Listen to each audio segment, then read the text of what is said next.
안녕하세요, 여러분. 2025 호주 수출 실무 및 유망 분야 웨비나에 참석해주신 모든 분들을 진심으로 환영합니다. 저는 오늘 진행을 맡은 코트라 시드니 무역관의 조한하나 과장입니다. 이번 웨비나는 한국과 호주 간의 경제 협력을 강화하고 다양한 분야의 전문가들이 모여 유익한 정보를 공유하는 자리입니다. 작년에 이어 올해는 수출 실무에 대한 설명을 비중 있게 다룰 예정이며 탄소 배출과 항공우주 등 유망한 협력 분야도 함께 소개해드릴 예정입니다. 오늘 접속해주신 청중 여러분들의 호주 시장 진출에 큰 도움이 되기를 바랍니다. 먼저 연사분들을 포함하여 이 자리를 위해 힘써주신 모든 분들께 감사의 말씀드리면서 본격적으로 웨비나 시작하겠습니다. 첫 순서로 주 호주 대한민국 대사관의 심승섭 대사님께서 개회사를 해주시겠습니다. 대사님 모시겠습니다.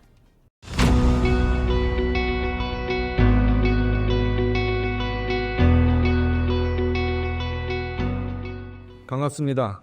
주 호주 대사 심승섭입니다. 2025년 호주 수출 실무 및 유망 분야를 주제로 한 웨비나에 참석해 주신 모든 분들께 감사와 환영의 인사를 드립니다. 아울러 분야별 발표를 해주실 호주 연방 및 주정부 관계자와 관련 전문가 그리고 행사를 준비해 주신 모든 분들께도 감사의 말씀을 드립니다. 오늘 웨비나에서 호주의 최근 경제 동향에서부터 무역, 세제, 노동 등 호주 진출 및 수출과 관련된 주요 정책과 진출, 유망 분야 및 유의사항 등이 폭넓게 소개되는 것을 기쁘게 생각합니다. 호주 투자 진출과 수출을 준비 중이신 기업인 여러분께 많은 도움이 되시기를 바랍니다. 한국과 호주는 자유민주주의와 인권, 시장경제 등 보편적 가치를 공유한 핵심 오방국입니다. 올해 한호 FTA 체결 10주년을 맞이하여 양국의 경제 협력은 교역과 투자의 양적 확대뿐만 아니라 수소 및 재생에너지, 핵심 광물, 방산, 인프라, 핵심 기술 등 전략적 협력 분야로 확대되고 있습니다. 특히 탄소 중립과 청정에너지 전환 시대를 맞이하여 재생에너지와 핵심 광물 분야에서 양국 기업 간 투자와 협력이 활발해지고 있으며 도로, 철도 등 인프라와 방산 분야의 협력도 활발합니다.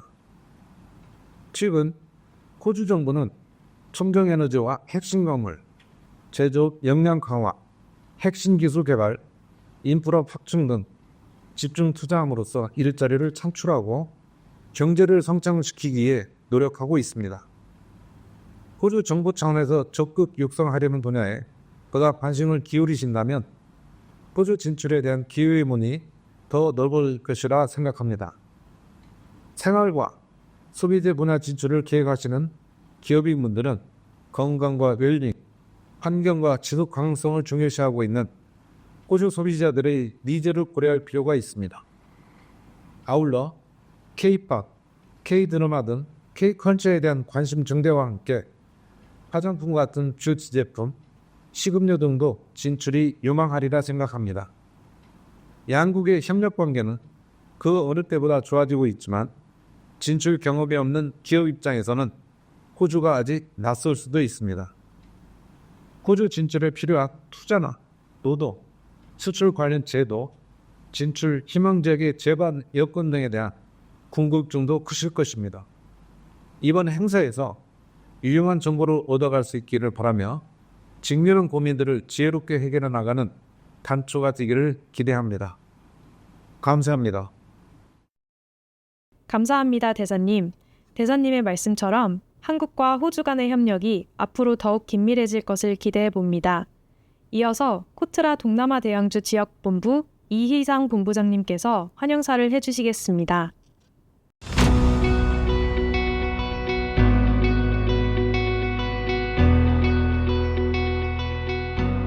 안녕하십니까. 코트라 동남아 대양주 지역본부 이희상 본부장입니다. 올해에도 2025 호주 수출 실무 및 유망 분야 웨비나에 참석해 주신 모든 청중 여러분께 깊은 감사의 말씀을 드립니다. 또한 오늘 개회사를 해주신 주 호주 대한민국 대사관 심승섭 대사님께도 깊은 감사의 말씀을 드립니다. 호주는 한국과 11번째 자유무역협정을 체결한 국가입니다. 한국과 호주 FTA는 2014년 12월 12일 발효되었으며 2024년은 양국 자유무역협정이 체결된 지 만 10년이 되는 해입니다. 작년 한국은 호주의 수출 및 수입 모두 3위 교역국으로 양국 간 교역은 506억 달러였습니다. 자유무역협정이 체결된 해의 교역액이 307억 달러 규모였음을 고려할 때 약 1.5배 이상 성장한 규모입니다. 이러한 양국 교역 확대를 견인한 핵심 분야는 글로벌 공급망 공동 구축, 신재생 에너지 협력, 방산 및 인프라 참여, 바이오 건설 등 신수출 확대의 4가지 분야입니다. 최근 미국 대선 결과 트럼프 2기를 맞아 호주와의 핵심 광물 공급망 협력 필요성은 더욱 커질 것입니다. 미중 간 기술 경쟁과 수출 규제는 강화될 가능성이 높으며 특히 미국의 리쇼어링 지원 정책에 따라 광물 분야 역시 영향을 받을 것입니다. 이러한 불확실성 속에서 광물 자원의 안정적 공급처로 자리매김한 호주와의 협력은 필수적이며 우리나라의 첨단 산업이 계속 발전하기 위해 호주와의 관계는 앞으로도 중요할 것입니다. 탄소 중립 신재생 에너지 분야에서의 양국 간 협력도 늘어나고 있습니다. 2030년까지는 호주는 국가 전체 발전량의 82%를 신재생 에너지로 전환하는 정책 목표를 설정했습니다. 그에 발맞춰 올해 호주 정부가 추진 중인 약 1.8조 원 규모의 수소산업 지원 프로그램에 우리 기업이 숏리스트로 선정되었으며 지역별 그린 수소 허브 구축 사업에 우리 기업들이 참여를 하고 있습니다. 앞으로 수소 발전소 건립 프로젝트, 탄소 포집 저장 프로젝트 등 다양한 탄소 중립 협력 사업을 수행할 수 있다는 기대가 큽니다. 한 호주 방산 분야 협력 관련해서는 23년 레드백 장갑차 129대가 약 3.2조 원 규모로 수출 계약 체결이 있었습니다. 앞으로 더 많은 방산 분야의 수출길이 열릴 것으로 기대됩니다. 우주 항공 분야 역시 기술 협력과 첨단 산업 수출 확대의 주요 협력 산업이 될 것으로 보입니다. 철도 사업에 있어서도 올해 뉴 사우스 웨일즈 주에 이어 퀸즐랜드 주에 우리 기업의 전동차가 들어가는 성과가 있었습니다. 인프라 프로젝트의 성과는 더 많은 우리 기업의 동반 진출과 청년들의 취업으로도 이어질 수 있어 낙수 효과를 노리고 더 협력해야 할 분야입니다. 호주에서 최근 한류의 열풍으로 식품과 화장품 등 소비재 수출이 꾸준히 확대되고 있습니다. 이 외에도 바이오와 건설은 새로운 수출 기회가 엿보이는 분야입니다. 호주 정부와 인구 1인당 의료 지출 규모는 지속적으로 증가하고 있으며 23년에는 한국산 의료기기 수입이 2배 증가했습니다. 건설 분야에서는 그린 허브 및 스마트 시티 구축 등 인프라 투자 확대에 힘입어 유통망을 활용한 다양한 관련 수출 품목이 가능할 것입니다. 오늘 웨비나는 FTA 10주년을 맞아 한호 간 통상교역 현황을 다루고 2025년 경제 전망과 호주 수출을 위한 주요 세금 법률 관련 사항과 수출 실무에 관한 내용, 그리고 탄소 배출과 항공 우주 등 협력 유망 분야에 대해 소개할 것입니다. 오늘 우리가 다룰 주제들이 참석해 주신 모든 청중분들께 조금이나마 도움이 되어서 호주에 더욱 많은 상품과 서비스를 수출하고 더 많은 프로젝트에 참여하는 밑거름이 되기를 기대합니다. 다시 한번 참여해 주신 모든 분들께 감사드립니다. 본부장님 환영사 감사합니다. 이제 본격적으로 웨비나 첫 순서를 시작하겠습니다. 코트라 멜버른 무역관의 최재용 과장께서 2025년 경제 동향 및 교역 전망에 대해서 발표해 주시겠습니다.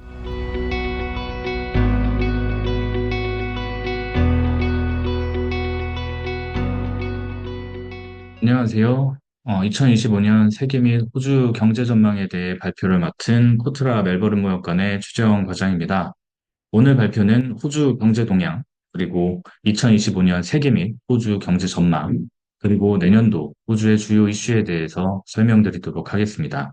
먼저 호주 경제 동향입니다. 호주는 대한민국 면적의 약 78배의 면적에 인구는 그 절반인 약 2,700만 명이 살고 있습니다. 이 인구의 약 77%가 시드니가 위치한 뉴사우스웨일즈주, 멜버른이 위치한 빅토리아주, 브리즈번이 위치한 퀸즐랜드주에 거주하고 있습니다. 그렇다 보니 경제 역시 이 세 개 주의 순서로 전체 GDP인 1조 7,900만 US 달러의 약 72%가 집중되어 있습니다.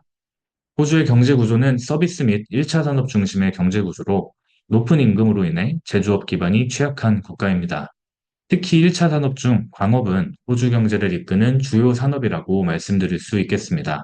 서호주주를 중심으로 석탄, 철광석, 금, 우라늄 등 다양한 자원들이 매장되어 있으며 최근 2차 전지 소재로 사용되기 때문에 그 수요가 높은 리튬, 코발트, 니켈 등 핵심 광물들도 대량으로 매장되어 있습니다. 하지만 최근 호주의 경제 성장률은 글로벌 경기 침체로 인해 저조한 상황입니다. 올해 1분기, 2분기 경제 성장률은 약 0.2%로 올해 경제 성장률은 1.1%로 예상되고 있습니다. 다음으로는 호주 입국자 추이입니다. 2020년 3월 코로나19로 인해 국경을 봉쇄한 이후 호주로 입국하는 입국자 수는 기존 대비 100분의 1 수준으로 감소되었고 그 결과 유학생 및 외국인 노동자에 의존하는 교육 그리고 농축산업이 큰 타격을 받았습니다. 2022년 2월에 다시 국경을 개방하면서 호주 입국자 수는 어느 정도 회복되었으나 아직 팬데믹 이전 대비 70에서 80% 수준 정도밖에는 회복되지 않았습니다. 그 결과 팬데믹 시기 7.5%까지 상승했던 실업률이 현재의 전례 없는 인력 부족 현상을 가져오게 되었습니다. 이후 국경 폐쇄로 인한 3.4%의 완전 고용 수준까지 하락한 실업률은 2024년 9월 현재 전반적으로 회복되어서 4.1%의 목표 수치까지 도달하였습니다. 다음으로는 호주의 물가 상승률입니다. 팬데믹 시기 확장적인 재정 정책으로 호주의 물가 상승률은 급등하여서 가파른 기준금리 인상과 함께 경제 성장 둔화를 가져왔습니다. 2024년 9월 호주의 물가 상승률은 2.7%로 2022년 연말 8.4%의 고점을 찍은 후 점차 하락하여 목표 수치까지 회복하였습니다. 다음으로는 호주의 수출입 추이입니다. 2020년에 코로나19로 인해 수출입이 많이 하락하였으나 호주의 주요 수출품인 원자재 가격이 팬데믹 기간 동안 많이 상승했기 때문에 2022년 기준 호주는 역대 최대 교역액 그리고 최대 무역 흑자를 기록했습니다. 한국과의 교역은 2023년 기준으로 한국은 호주의 3위 수입국 그리고 3위 수출국입니다. 반대로 호주는 우리나라의 9대 수출국이자 4대 수입국으로 교역 규모로 보면 호주는 우리나라의 5대 교역국입니다. 양국은 상호 보완적인 무역 구조를 가지고 있습니다. 호주에서 생산된 천연가스, 철광석과 같은 원자재를 우리나라로 수출하면 우리나라는 이를 철강, 휘발유 등 이런 제품으로 가공을 해서 다시 호주로 수출하는 무역 구조를 가지고 있습니다. 이러한 결과로 한국과 호주의 무역 수지 추이는 최근 10년간 2017년을 제외하고 꾸준한 적자 추세를 보이고 있습니다. 참고로 2024년 9월 기준 우리나라의 대호주 수출 품목 상위 10개 데이터를 가지고 왔습니다. 앞서 설명드린 대로 원자재를 가공한 품목들이 많습니다. 우리나라는 호주에 정유, 승용차, 전자기기 순으로 수출을 하고 있습니다. 반대로 우리나라의 대호주 수입 품목은 천연가스, 유연탄, 철광석, 원유 등 원자재를 많이 수입하고 있습니다. 다음으로는 2023-2024년 회계년도 기준으로 호주 주별 경제 성장률 데이터를 가지고 왔습니다. 빅토리아주의 경우에는 2.07%를 성장해서 하주 대비 양호한 경제 성장률을 보이고 있고요. 반면 서호주주, 북부준주가 타주 대비 높은 성장률을 보이고 있습니다. 마지막으로 호주 주별 GSP란 GDP, 그러니까 그로스 도메스틱 프로덕트가 아니라 여기 스테이트, 주이기 때문에 그로스 스테이트 프로덕트를 말하는 게 GSP라는 개념인데요. 호주 주별 GSP 및 한국과의 교역 현황 데이터를 가져왔습니다. 빅토리아주는 전체 주 중에 뉴사우스웨일즈에 이어 2위의 GSP를 보였고 우리나라와 교역에 있어 수출보다 수입이 많아서 우리나라를 대상으로 무역 적자를 기록했습니다. 네, 다음으로는 2025 세계 경제 전망입니다. 전반적인 내년도 주요 이슈와 함께 정리하였습니다. IMF는 2025년 세계 경제 성장률을 올해 추정치와 동일한 3.2%로 예상했습니다. 하지만 중동 전쟁, 그리고 도널드 트럼프의 미국 대선 승리, 금리 인하를 시작하였지만 여전히 높은 수준의 물가가 지속되고 있기 때문에 2025년 세계 경제의 전망을 날씨로 표현한다면 흐림으로 표현할 수 있겠습니다. 다음 슬라이드는 주요국의 내년도 경제 성장 전망치입니다. 네, 미국의 경우 높은 정책 금리로 1.7% 성장이 예상되고 있고, 유로 및 일본 지역은 작년 0%대 성장세에서 조금 상승해서 각각 1.7%, 1.1%의 경제 성장이 예상되고 있습니다. 중국은 2023년 부동산 리스크, 그리고 올해 미국 대선의 영향으로 작년보다 하락한 4.8%의 경제 성장이 예상됩니다. 그 밖에 주요 이슈 국가인 인도, 러시아, 이스라엘은 각각 6.6%, 1.4%, 2.9%의 경제 성장이 예측됩니다. 다음 표는 IMF, OECD 및 글로벌 신용평가사 피치의 세계 그리고 주요국 경제 성장 예측치입니다. 세계 경제의 경우 월드뱅크를 제외하고 각각 올해 대비 소폭 상승하는 전망을 발표했습니다. 다음으로는 2025년도 호주 경제 전망에 대해 설명드리겠습니다. 호주 중앙은행에 따르면 2025년 호주 경제 성장률은 올해 성장률인 1.1%보다 상승한 2.2%를 기록할 것으로 전망했습니다. 지난 2024년 11월 7일에 0.25% 추가 인상된 기준금리를 현재까지 유지하고 있었고요. 이는 역대 최고치인 4.35%를 기록하고 있습니다. 하지만 물가 상승률이 점차 하락하고 있고 그 외 경제 지표도 아직까지는 부족한 수준이지만 점차 정상치를 향해 회복되고 있기 때문에 내년도 호주 경제 전망은 흐림 뒤 맑음으로 설명드릴 수 있겠습니다. 주요 경제기관인 IMF 그리고 OECD의 경우에도 내년도 호주의 경제 성장률을 각각 2.1% 그리고 1.8%로 예상하고 있습니다. 특히 OECD의 경우 호주의 물가 상승률이 내년 연말 3.5%까지 재상승하여 호주 경제에 좀 악영향을 미칠 것으로 예측을 했습니다. 글로벌 신용평가사인 피치는 낮게 예상되는 호주의 경제 성장률에도 불구하고 호주의 신용 등급을 트리플 A로 평가하여 호주의 경제 펀더멘털은 아직 건재하다고 예측을 했습니다. 다음으로는 2025년 호주 주요 이슈입니다. 먼저 설명드릴 내용은 호주의 교역관계 다변화 노력입니다. 아시다시피 코로나19 이후에 호주는 제1교역국인 중국과 무역 분쟁이 있었습니다. 올해부터 이러한 분위기가 점차 완화되어서 중국은 석탄이나 보리, 그리고 와인 같은 호주의 대중 주요 수출 품목을 다시 수입하기 시작했고요. 작년 11월 초에는 호주의 앨버니지 총리가 중국을 방문했었고, 올해는 그 화답으로 중국의 외교부 장관, 총리가 호주를 방문하는 등 양국 간 관계가 화해 모드로 전환되었습니다. 하지만 중국과의 무역 분쟁 이후 호주는 무역 관계 다변화를 모색하는 움직임을 보이고 있습니다. 하단 그래프에서 보이시는 것처럼 2021년 이후 중국과의 교역은 매우 감소한 반면에 한국, 일본, 그리고 아세안과의 교역이 매우 증가하였습니다. 이외에도 호주는 RCEP 가입, 그리고 인도, 영국과의 FTA 발효 등 중국에 치중된 교역 관계를 분산시키기 위한 노력을 진행 중입니다. 두 번째로는 호주의 재생에너지 확대 정책입니다. 파리기후 협정 이후에 호주는 탄소 배출량을 2030년까지 05년 대비 43% 이하로 감축하고 2050년까지 탄소 중립을 달성하는 목표를 세웠습니다. 이러한 목표를 달성하기 위해서 2022년 출범된 노동당 정부는 2030년까지 재생에너지 전력 비중을 82%까지 증가시키기 위해서 2024-2025년도 호주 예산 중 227억 호주 달러를 투자하는 퓨처 메이드 인 오스트레일리아 정책을 발표하였습니다.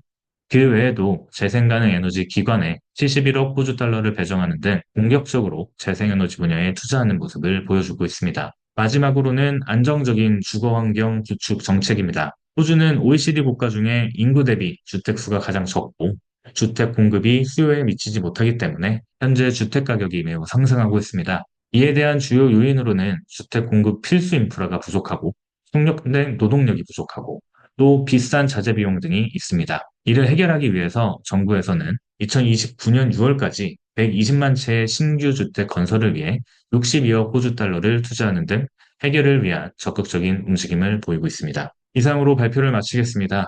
궁금하신 점 혹은 멜버른 무역관에 지원이 필요하신 경우 언제든 문의 주시면 친절히 답변 드리도록 하겠습니다. 감사합니다. 네, 내년 호주 시장 진출에 앞서 기초적인 시장 정보를 알 수 있는 자리였습니다. 계속해서 코트라 시드니 무역관에서 준비한 한호 카프타 10주년 기념 FTA 활용 현황 및 활용 우수 사례를 들어보시겠습니다.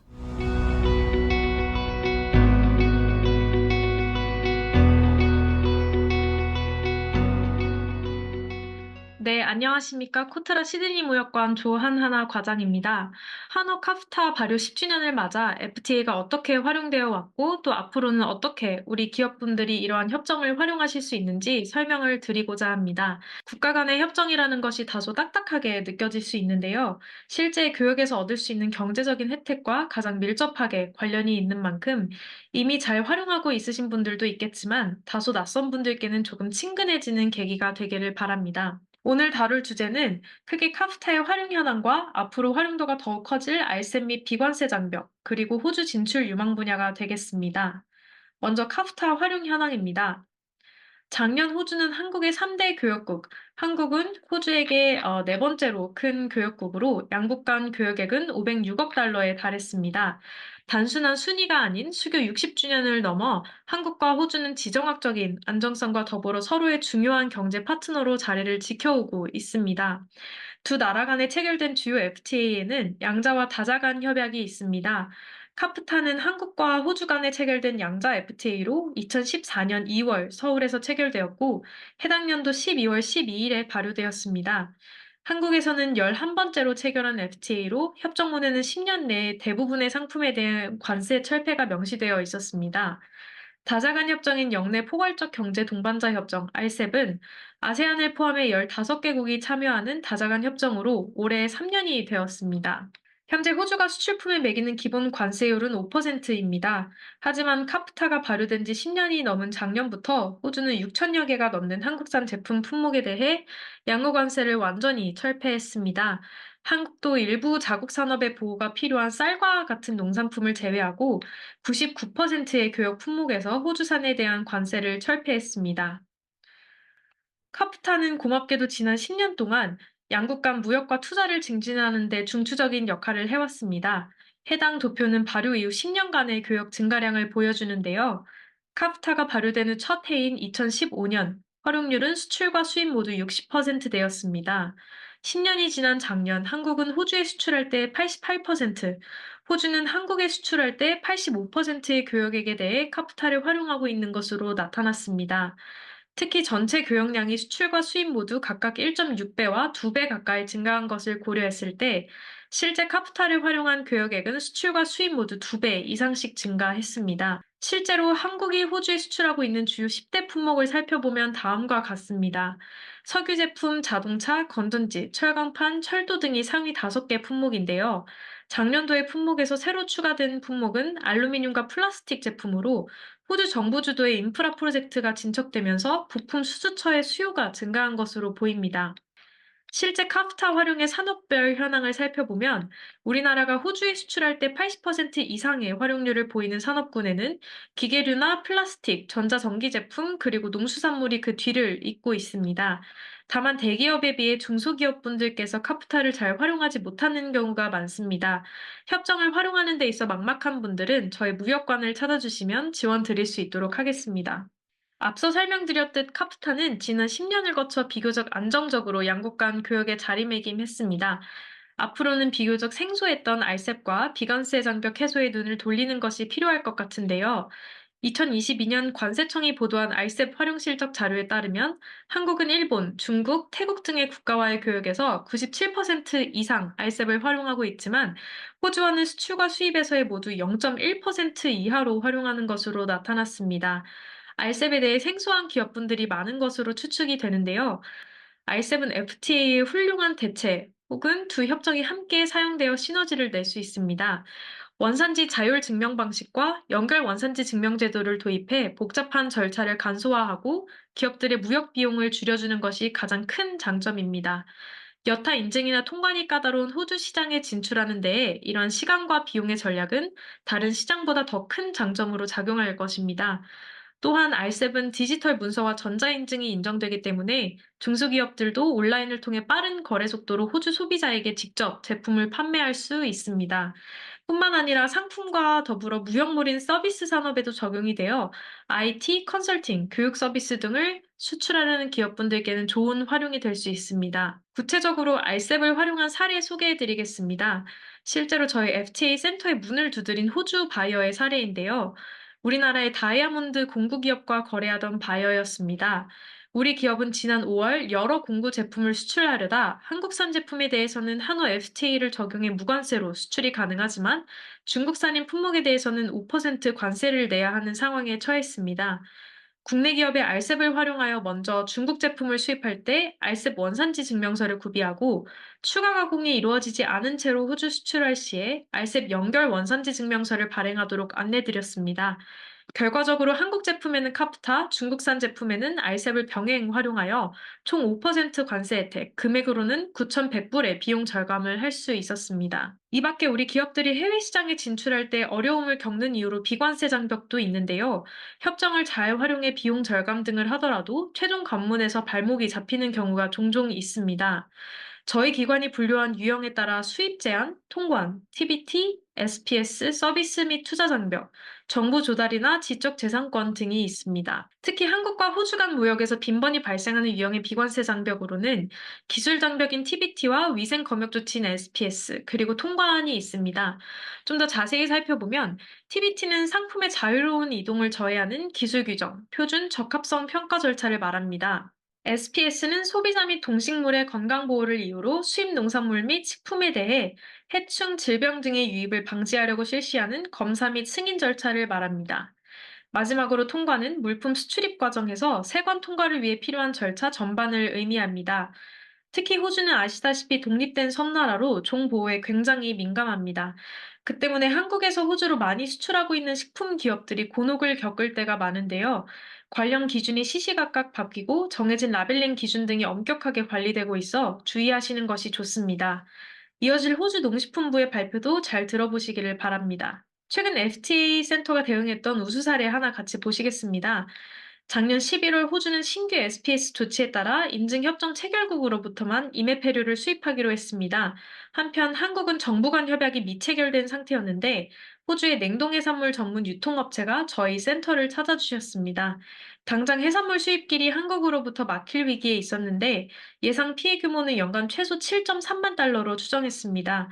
상황을 잘 몰랐던 기업분들도 다수 있었으리라 생각이 들며 여러 기업이 합쳐졌을 때 피해액은 더 컸을 것으로 예상이 됩니다. 저희 센터는 해양수산부 담당 부서에 관련 내용을 공유하고 정부 간 협정 착수를 속히 요청드렸습니다. 수출 중단일 전에 다행히 양국이 협정 개시에 들어가 한국이 수출국 리스트에 포함이 되어 임해폐류 교역은 중단 없이 진행되었습니다. 이러한 양국 간의 협정과 무역 장벽을 해소하고 우리가 호주에 진출할 수 있는 유망 분야를 살펴보면서 제 발표는 마무리하겠습니다. 2025년 호주 진출 유망 분야로는 건설 및 인프라 프로젝트, 바이오 및 디지털 헬스케어 산업, 방산, 신재생 에너지, AI 및 로봇 등 신기술을 꼽을 수 있습니다. 호주는 신공항 건설 및 스마트 시티 확대를 위한 각지에서의 인프라 프로젝트를 진행 중입니다. 현재 NSW 주에 이어 퀸즐랜드 주에는 우리 기업의 철도가 도시를 잇고 있으며 한국의 기술력 있는 제품들이 많은 현장의 자재 및 부품으로 들어가 있습니다. 우리 기업의 동반 진출과 인력 교류로 이어질 수 있다는 점에서 호주의 인프라 시장은 앞으로 더 중요할 것입니다. 다음으로 바이오 및 디지털 헬스케어 분야의 호주 정부 투자는 연평균 6%씩 증가하며 1인당 정부 의료 지출은 세계 5위 위치를 차지하고 있습니다. 우리나라의 절반 수준의 인구수를 가졌지만 높은 소득 수준과 인구 고령화에 힘입어 작년에는 한국산 의료기기 수출이 전년 대비 2배 가까이 증가했습니다. 방산 분야에서는 호주 정부의 국방력 강화 움직임에 발맞춰 우리나라의 자주포 및 장갑차 수주 성공이 작년까지 이어졌으며 향후 해양 분야의 방산 시장은 더 넓은 협력의 기회를 제공할 것으로 보입니다. 다음은 에너지입니다. 호주는 2030년까지 국가 전력의 82%를 재생에너지로 전환하겠다는 목표를 갖고 있습니다. 목표를 달성하기 위해 재생에너지 전력 공급 확대를 목표로 송전망 구축 사업을 확대하고 있는데요. 이에 따라 전력 기자재 및 에너지 저장 시설 기자재 수요도 증가하고 있어 우리 기업의 장기적인 진출 시장이 될 것으로 보입니다. 마지막으로 호주의 로봇 및 AI 시장은 정부 주도의 첨단 기술 발전 전략에 따라 빠르게 성장 중입니다. 특히 광업, 제철, 농수산임업 등 전통 산업과 의료 분야에 AI 및 자동화 기술이 도입되고 있으며 한국의 첨단 기술력과 맨파워는 호주에서도 굉장히 많은 관심을 갖고 있습니다. 특히 전자정부 기능과 핀테크, 의료 자동화 기술은 한국산이 주목받는 주 시장입니다. 네, 이상 유망 분야까지 살펴보았는데요. 오늘 발표 들어주신 기업분들께 감사의 말씀드리며 호주 시장에 진출하시는데 궁금하신 사항이나 고민이 있는 경우 저희 시드니 혹은 멜버른 무역관에 문을 두드려 주시면 감사하겠습니다. 감사합니다. 앞선 발표에서는 카프타와 함께 활용될 수 있는 알셉을 짧게만 소개드렸는데요. 이어서 관세법인 커스엔의 차유석 관세사님께서 알셉 실전 활용법을 알려드릴 예정입니다. 관련 정보가 부족해 이제까지 잘 활용하지 못하셨던 분들께 도움이 되기를 바랍니다.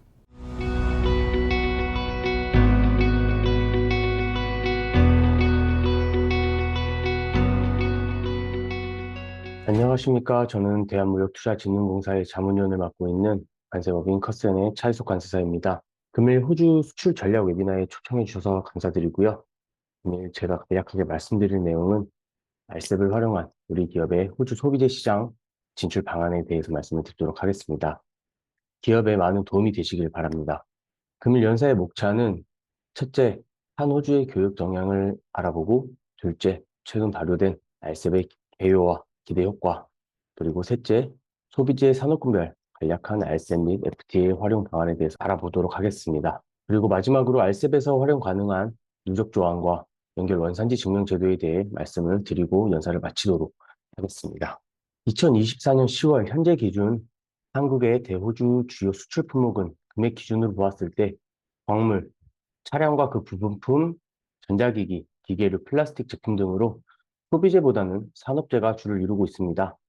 다만 한류의 영향, 친환경 제품의 수요 증가, 온라인 플랫폼 교육 등의 증대에 따라서 소비재 시장이 향후에는 다소 증가될 것으로 전망을 하고 있습니다.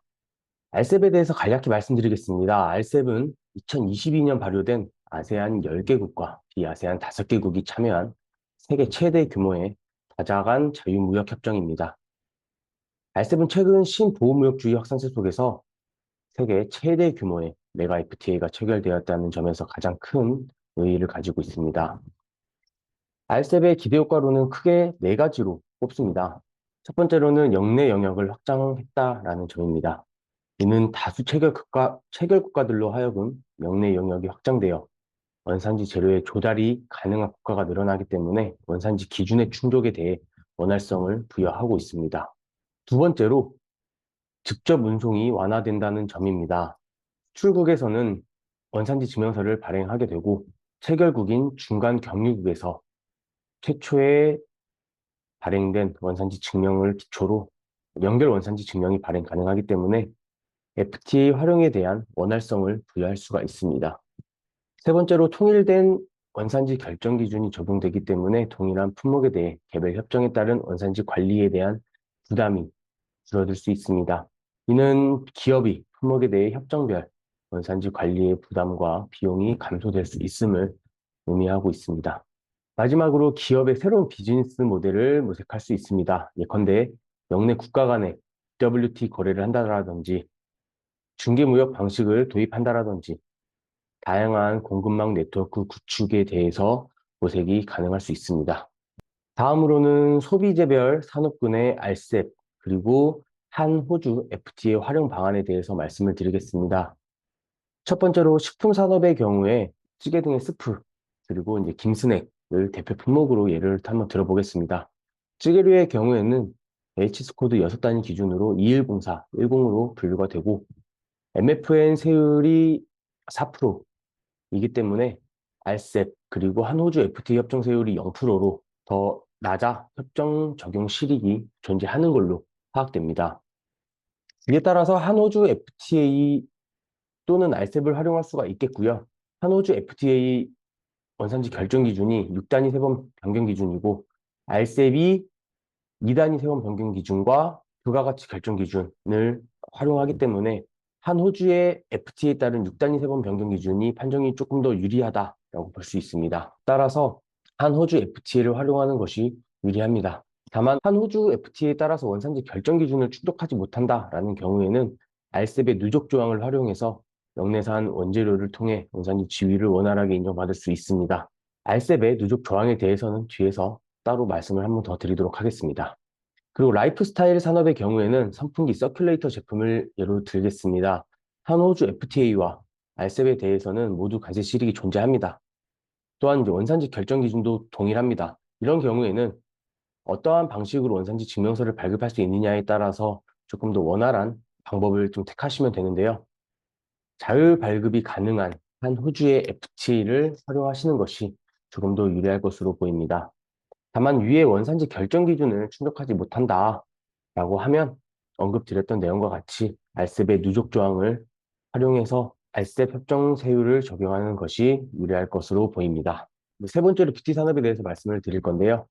뷰티 산업 중에 로션 등의 기초 화장품의 경우에는 RCEP과 한 호주 모두 FTA 협정 관세율 실익이 존재합니다. 다만 RCEP의 경우에는 세번 변경 기준 또는 그와 같이 결정 기준 두 가지 기준 중에서 활용이 가능하거나 유리한 기준을 선택적으로 활용할 수 있기 때문에 RCEP을 활용하는 것이 더 유리할 것으로 보입니다. 마지막으로 의류 산업에 대해서 간략히 좀 살펴보겠습니다. 의류 산업에서는 가장 중요한 점이 대부분의 FTA에서는 세 번 결정 기준과 동시에 영내산, 원사 또는 직물을 사용하도록 규정하고 있기 때문에 원산지 결정 기준을 충족하는 것이 다소 까다로운 부분입니다. RCEP에서는 이러한 기준이 완화되어서 영내산 원사나 직물을 사용하지 않더라도 원산지 결정 기준을 충족할 수 있다라는 점이 존재하기 때문에 이러한 부분들도 반드시 확인을 해보시고 진행하시는 것이 좋겠습니다. 그리고 이제 RCEP은 제가 앞서 말씀드렸던 누적과 연결 원산지 증명을 활용해서 글로벌 밸류체인 내에서 어떤 비즈니스 당사자 간의 효율적인 생산 공급망을 구축할 수 있는 아주 핵심 방안이 될 수 있다라고 생각을 하고 있습니다. 그래서 제가 누적과 연결 원산지 증명에 대해서 조금 말씀을 드리고자 합니다. 누적이란 원산지 결정과 관련해서 다른 당사국에서 창출된 요소를 이제 수출국에서 창출된 것과 합산하는 것을 의미하기 때문에 원산지 판정에 있어 영내 국가들 간의 생산, 공정, 그리고 재료를 최종 생산국에서 수행한 것으로 간주할 수 있습니다. 이에 따라서 원산지 영역이 확대될 수 있고 영내산 재료의 사용과 영내산 재료의 가공이 촉진될 수 있다는 점이 있습니다. 또한 시장 통합의 효과를 극대화할 수 있다라는 의의도 가지고 있습니다. 둘째로는 연결 원산지 증명입니다. 다자간 협정 적용 시에 영내 수출국에서 발행한 원산지 증명을 기초로 영내의 중간 경유국에서 발행하는 원산지 증명서를 연결 원산지 증명서라고 얘기를 하고 있습니다. 한 아세안 FTA에서도 연결 원산지 증명서를 활용할 수가 있는데요. 한 아세안 FTA 같은 경우에는 최초에 중간 경유국에서 수입자가 수출자가 되어야 된다라는 어떤 제한된 규정을 가지고 있기 때문에 연결 원산지 증명 활용이 어렵고 RCEP 같은 경우에는 중간 경유국에서 수입자와 수출자가 상의해도 된다, 동일하지 않아도 된다라는 규정이 있기 때문에 훨씬 더 활용이 용이할 것으로 보입니다. 이런 연결 원산지 증명을 바탕으로 중개무역 그리고 중간 경유국에서의 재고 관리에 대한 경쟁력을 확보할 수 있을 것으로 보입니다. 연사의 시간이 다소 좀 제한되어 있어서 제가 좀 상세하게 누적과 연결 원산지 증명에 대한 안내를 좀 충분하게 드리지는 못한 것 같습니다. 그런 부분들에 대해서 추가적으로 문의사항이 있다라고 하시면 이제 화면에 보이시는 컨택 포인트나 호주 시드니 무역관으로 연락을 주시면 저희가 정성껏 안내를 드릴 수 있도록 하겠습니다. 이상 RCEP을 활용한 호주 소비재 시장 진출 방안에 대해서 말씀을 드렸습니다. 감사합니다. 유익한 정보 감사합니다. 이번엔 우리나라 부가세와 유사한 호주의 GST 납부 의무에 대해 설명하기 위해 호주 국세청인 ATO에서 직접 자리해 주셨습니다. 최근 수출 기업들이 납세 의무를 간과하여 막대한 미납금을 한 번에 납부하는 경우가 종종 발생하고 있습니다. GST 납부 의무에 대한 주요 사항, 반드시 체크하시기 바랍니다.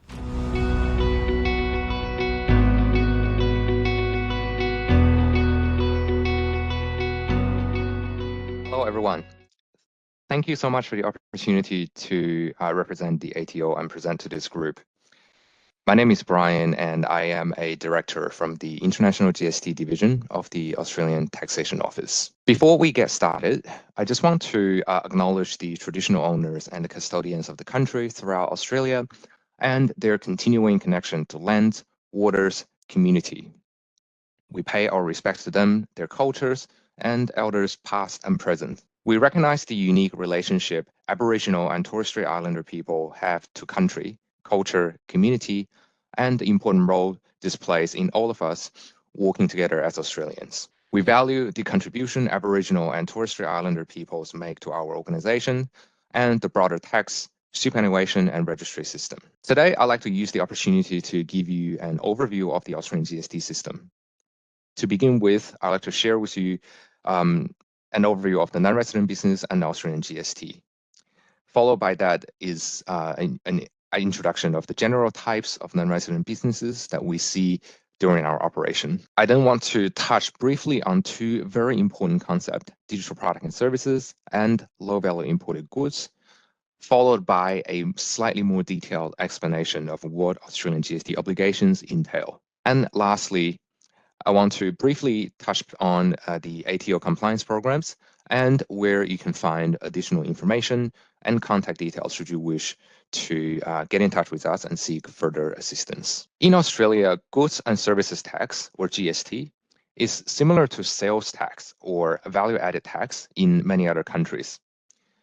It is a 10% tax on most goods, services, and other items sold or consumed in Australia. GST applies to the sales of digital products and services and low-value imported goods from offshore into Australia. Entities that are liable for Australian GST include electronic distribution platforms, merchants, and intermediaries. And the type of sales they make into Australia include digital products and services and low-value imported goods. Once certain conditions are met, the Australian GST obligations include register for Australian GST, collect GST on sales made into Australia, and report and remit the GST collected to the Australian Taxation Office. I will explain each of the concepts in a bit more detail during the following slides. Australia introduced GST in 2000 and expanded it to the supplies of digital products and services and low-value imported goods by non-resident businesses in 2017 and 2018 respectively.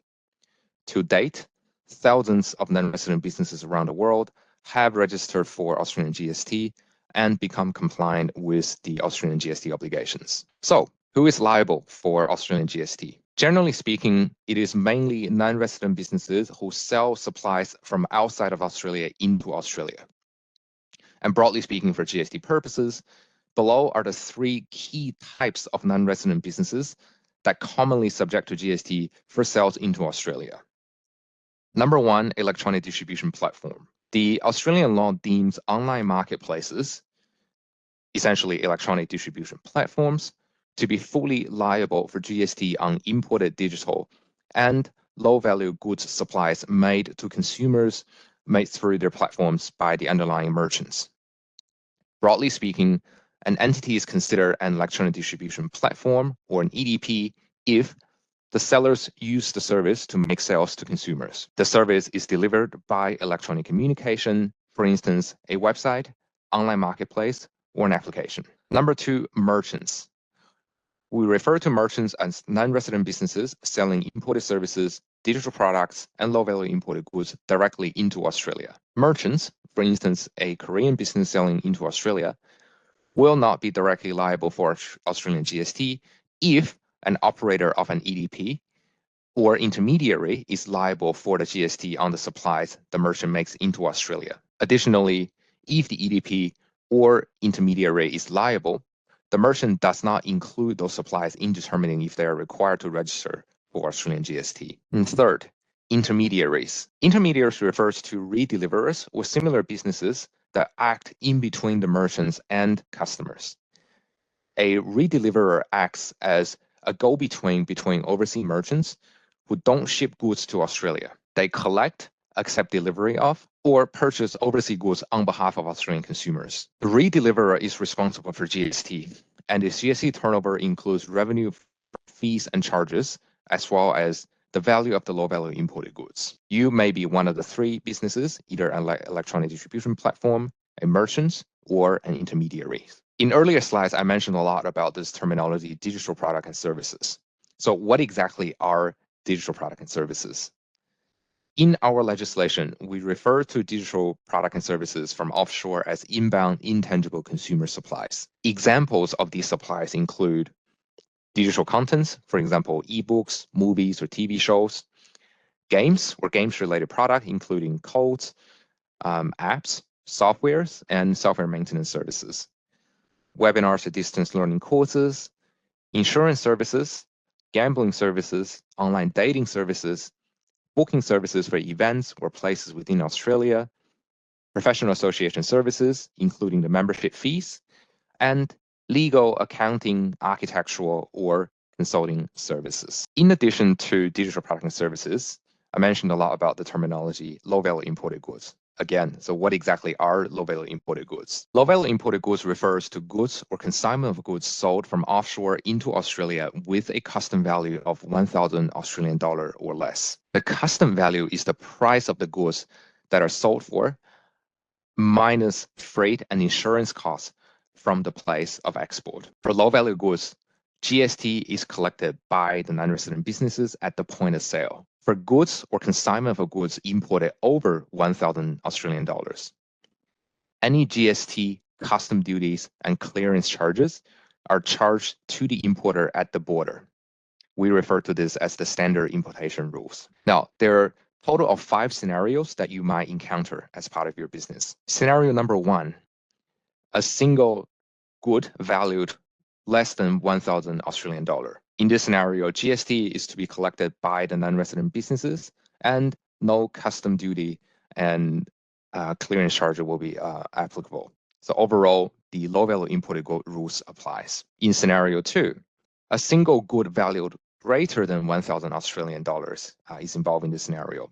In this case, GST is charged to the importers along with any custom duties and clearance charges at the border.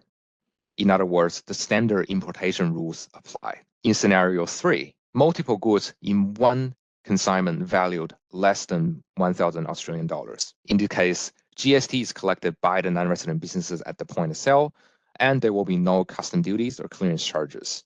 In other words, the low-value imported good rules apply. In scenario 4, multiple goods in one consignment valued greater than 1,000 Australian dollars. Once again, in this scenario, GST is charged to the importer at the border, along with any custom duties and clearance charges. And lastly, scenario 5, there are multiple goods in multiple consignments. And in this case, each consignment will be assessed separately depending on the custom values. Please note, the Australian Border Force conducts random checks of shipment declared as low-value goods and may impose penalty against importers who misdeclare the custom value.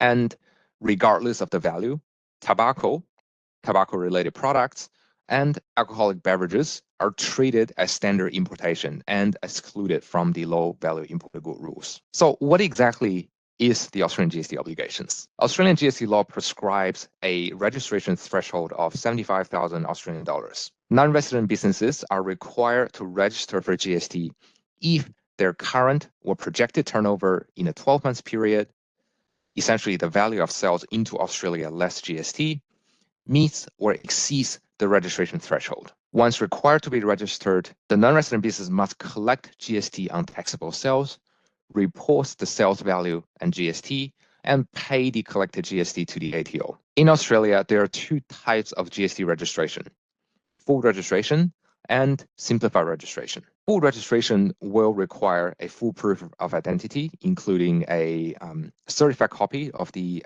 identification documents of the company directors, and this will be sent to the Australian Taxation Office. Business on a full registration typically or often have an onshore presence, and they can claim GST credits. Lodgement can be done either electronically or via paper, and it may be done either monthly, quarterly or annually, depending on your turnover amount. Businesses with a full registration can issue a tax invoice, and it has a broad eligibility where pretty much most of the business entities who conduct business in Australia can choose to pursue a full registration, and they will be issued a Australian business number. For simplified registration, there is no proof of identity requirements, and typically no onshore presence is required. It is a pay-only system where you cannot claim any credits. Lodgement must be done electronically and on a quarterly basis, and you cannot issue a tax invoice. Simplified registration has a limited eligibility in that only non-resident businesses making supplies of digital product and services and low-value imported goods into Australia are eligible for simplified registrations. And these businesses, once registered, will be issued with a ATO reference number. Lastly, I just want to touch briefly on the ATO compliance program. The Australian Taxation Office collects a wide range of data and actively monitors non-resident business compliance, including unregistered businesses that are required to be registered for Australian GST and registered businesses with no and incorrect lodgement and payments in collaboration with foreign jurisdictions. The ATO collects a wide source of data, including partnering with other Australian government agencies, from payment service providers, financial institutions, and foreign jurisdictions via the formal exchange of information process. On international collaborations, the Multilateral Convention on Mutual Administrative Assistance in Tax Matters enables one jurisdiction to request assistance from another jurisdiction on taxation-related matters, provided that both jurisdictions are signatories to the convention. Both Australia and South Korea are signatories to the conventions. Lastly, the following links below on ato.gov.au, our official website, provides useful information for non-resident businesses seeking to enter the Australian market. And should you wish to contact us for any questions regarding your GST obligations in Australia, please feel free to send us an email to the address listed on this page below. Once again, thank you so much for the opportunity to present this group. Look forward to hearing from you via emails should you have any questions or concerns. Thank you. 소중한 정보 감사합니다. 이제 H&H 로이어스의 홍경일 변호사님을 모시고 2025년 달라지는 노동법에 대해 들어보겠습니다.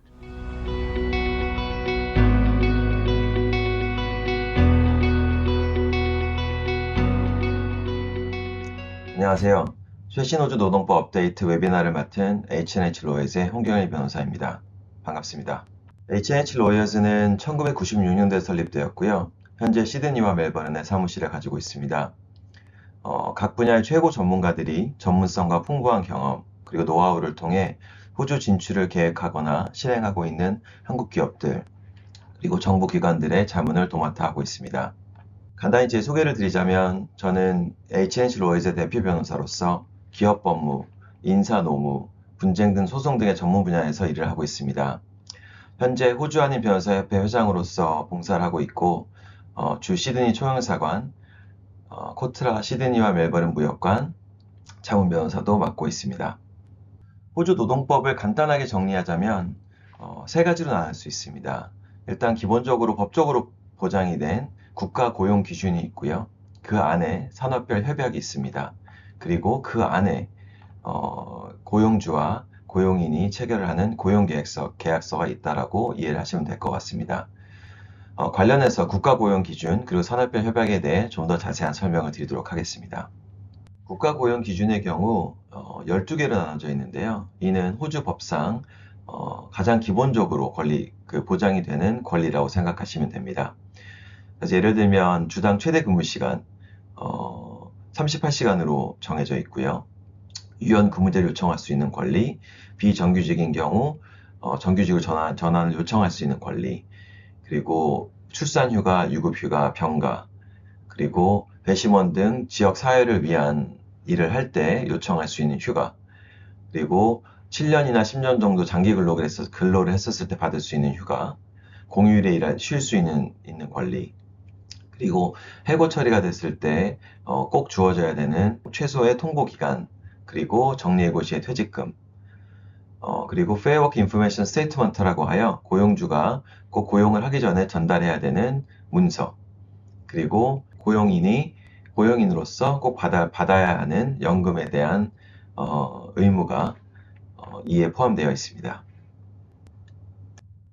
그리고 산업별 단체 협약에 대해서 간단히 설명을 드리면 영어로 어워드라고 하는데요. 어워드라고 해서 이게 무슨 상이냐 이렇게 헷갈리실 수도 있는데 말 그대로 협약을 그렇게 표현했다고 생각하시면 됩니다. 그래서 모든 직종은 아니지만 굉장히 많은 산업들이 이런 협약이 맺어져 있고 이 협약은 법으로 제정이 되어 있기 때문에 고용계약서 내용과 이 어워드의 내용이 맞지 않는다면 이 어워드가 적용이 되게 됩니다. 따라서 어떤 산업에서 그 비즈니스를 하시는지에 따라 어떤 산업별 협약, 어떤 어워드가 적용되는지 꼭 아셔야 되고 그 내용도 숙지하고 계시기 굉장히 중요합니다. 네, 그럼 이제 이번 웨비나의 토픽인 고용주가 알아야 될 최신 호주 노동법 업데이트에 대해서 설명드리도록 하겠습니다. 자, 10가지 정도를 준비했는데요. 바로 시작하도록 하겠습니다. 먼저 최저임금 인상입니다. 호주는 회계연도가 매년 6월 30일 날 끝나기 때문에 보통 7월 1일부터 최저임금이 인상이 됩니다. 따라서 2024년 7월 1일부터 최저임금이 3.75%가 인상이 돼서 시급 기준으로서는 호주 달러 23불 23센트에서 24불 10센트로, 주급 기준, 즉 주 38시간 기준으로는 882불 80센트에서 915불 90센트로 인상이 되었습니다. 네, 그리고 고용주가 꼭 지불해야 되는 연금 또한 인상이 됐는데요. 2025년 7월 1일부터는 현재 11.5%에서 12%로 인상이 될 예정입니다. 최저임금과 마찬가지로 부당해고 클레임에 대한 임금 상한선도 인상이 되었습니다. 2024년 7월 1일 기준으로 연 16만 7,500불의 연봉에서 17만 5천불로 인상이 되었습니다. 따라서 이 임금 이상을 받는 연봉을 받는 직원의 경우 부당해고 클레임이 불가능하게 됐습니다. 그리고 이에 따라서 부당해고 클레임을 진행했을 때 보상을 받을 수 있는 상한선 금액도 인상이 되었습니다. 이는 26주치의 임금에 해당되는데요. 83,750불에서 87,500불로 인상이 되었습니다. 그리고 유연 근무제 요청 및 승인 과정에 대한 업데이트도 있습니다. 그래서 보다 많은 직원들이 유연한 근무 조건을 요청할 수 있는 자격이 생겼습니다. 그래서 임신 중인 직원이나 가정폭력을 경험하는 직원들에게도 해당이 되고요. 물론 이 유연 근무제 요청을 하기 위해서는 승인 과정에 충분한 상의가 필요합니다. 그리고 Fair Work Commission이라고 하는 호주 노동법을 감독하는 기관에서 이 유연 근무제에 대한 분쟁을 중재하고 또 조정할 수 있는 권한이 주어졌습니다. 네, 그리고 이 급여 공개 금지 조항이 무효가 됐는데요. 이는 사실상 2023년 7월부터 적용이 됐으나 한 번 더 리마인드 사항 말씀을 드리고 싶습니다. 종종 그 고용계약서나 회사 규정상 본인의 연봉이나 다른 직원들의 연봉을 공개하거나 서로 얘기할 수 없다라는 일종의 비밀 조항이 들어가 있는 경우가 많은데요. 이러한 조항들은 호주 법상 이제 무효가 됐고요. 그리고 이런 조항이 있고 이거를 혹시 인포스를 하는 경우 위반 시 페널티가 있을 수 있기 때문에 굉장히 조심하셔야 되고 관련된 내용들은 삭제하시기를 추천드립니다. 네, 그리고 성희롱 관련해서 직장 내 책임이 강화됐습니다. 그 뜻은 고용주는 직장 내 성희롱을 방지하기 위한 모든 합당한 조치를 취했음을 증명해야 나중에 성희롱 관련 책임을 피할 수 있다는 뜻입니다. 따라서 성희롱 관련된 사내 규정을 강화하시고 예방 교육을 매년 실시하시는 게 굉장히 중요하게 되었습니다. 네, 그리고 기간제 근로자들의 계약 기간을 연장하는 것에 대한 제한이 생겼습니다. 많은 기업들이 1년 계약을 계속 연장하는 방식으로 이 직원들을 채용하고 있었는데요. 이러한 기간제 근로자, 즉 Fixed Term Contract라고 하는데요. 이 고용 계약 기간이 연장 기간을 포함해서 총 2년을 초과할 수 없게 됐고 1회 이상 연장이 불가능해졌습니다. 물론 예외 사항도 있기 때문에 이런 기간제 근로자 계약을 체결하실 때는 굉장히 조심히 접근을 하셔야 되고요. 그리고 이러한 기간제 근로자 계약을 체결하실 때 Fixed Term Contract Information Statement라는 페어 커미션에서 제공하는 문서도 꼭 제공하실 필요가 의무가 생겼습니다. 그리고 이러한 호주 노동법을 위반했을 때 주어질 수 있는 최대 페널티 금액이 인상이 되었습니다. 그래서 회사, 즉 법인의 경우 49만 5천 불이라는 페널티가 주어질 수 있고요. 그리고 15명 미만이 근무하는 일종의 소기업들은 99만 9천 불, 그리고 개인 사업자들은 19,800불로 페널티가 인상이 되었습니다. 이러한 벌금 금액은 심각한 위반이라고 할 경우, 이런 심각한 위반은 이 법을 알고 있음에도, 인지하고 있음에도 묵인을 하고 위반했을 경우를 해당이 되는데요. 이럴 때는 제가 말씀드렸던 금액의 10배에 해당되는 페널티를 징수할 수 있기 때문에 굉장히 벌금이 높은 편이라고 할 수 있습니다. 그래서 꼭 주의를 하셔야 됩니다. 네, 그리고 임금 착취, 즉 임금 체불이죠. 관련된 형사처벌이 법으로 개정이 돼서 적용이 될 예정입니다. 아직 정확한 시기는 확정이 되지 않았지만 2025년 내에 이러한 공정근로법 개정을 통해서 형사처벌이 도입될 것으로 보이고요. 물론 이제 고의가 아닌 실수에 인한 임금 과소지급에는 해당이 되지 않습니다. 그리고 현재 지금 계획되고 있는 형벌의 범위 및 수준은 법원이 산정할 수 있는 경우는 미지급 금액의 3배, 그리고 추가로 벌금이 개인 사업자들의 경우 165만 불까지, 그리고 회사들, 법인의 경우 825만 불까지의 벌금이 내려질 수 있으니 임금 체불에 대한 각별한 유의가 필요한 상황입니다. 그리고 마지막으로 지금 호주 사회에서도 많이 화두가 되고 있는 연결되지 않는 권리, 2024년 8월 26일부터 적용이 시작되었습니다. 연결되지 않은 권리란 연락이 합리적인 경우를 제외하고는 근로자들이 고용주로부터 연락을 거부할 수 있는 권리입니다. 물론 어떤 연락이었는지 그 연락에 대한 긴급성, 그리고 그 해당 직원의 업무와 보상 여부 등을 고려해서 결정할 수 있는 사안이지만 아직까지 새로운 법안이기 때문에 특별한 판례가 아직 없어서 조금 더 유심히 지켜봐야 될 사안입니다. 또한 소기업들, 15명 미만의 근로자들을 가지고 있는 회사들의 경우는 2025년 8월 26일부터 이제 1년의 유예 기간이 주어져서 그때부터 적용이 되기 때문에 기존 업무 관행 등이라든지 고용 계약 내용들을 재검토하시고 사내 교육이 필요한 사안이라고 생각이 됩니다. 네, 이것으로 최신 업데이트 호주 노동법 쌤 웨비나를 마치도록 하겠습니다. 감사합니다. 네, 올해 업데이트된 내용을 잘 짚어주셔서 감사합니다. 다음으로는 호주 물류사 하이소닉 김재엽 대표님을 모시고 호주 수출 단계별 준비 사항에 대해 들어보겠습니다.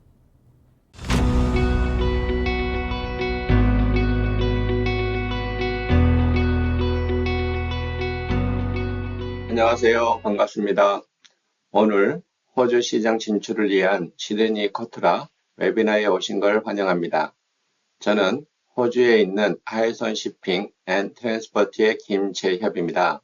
오늘 호주 시장 진출을 위한 호주의 수입 규제 및 인증에 대해 설명을 드리게 되어 기쁘게 생각합니다.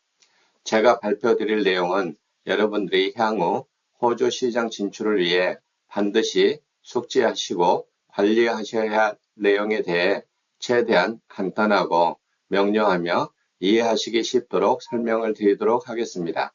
오늘 이후에 호주에 대한 궁금한 사항이 있으시면 저에게 이메일 또는 전화를 통해 문의 주시면 보다 상세한 답변을 드리도록 하겠습니다. 먼저 저희 회사가 제공하는 물류 서비스에 대해 간단히 소개드리고 오늘의 주제인 호주 시장 진출을 위한 웨비나 주제를 발표하도록 하겠습니다. 저희 하이소는 호주에 관련된 모든 국제 운송 및 로컬 운송, 수출입 통관 및 아마존 FBA 이행을 위한 수입 대행 서비스 및 3PL 웨어하우스에 대한 서비스를 제공하고 있습니다.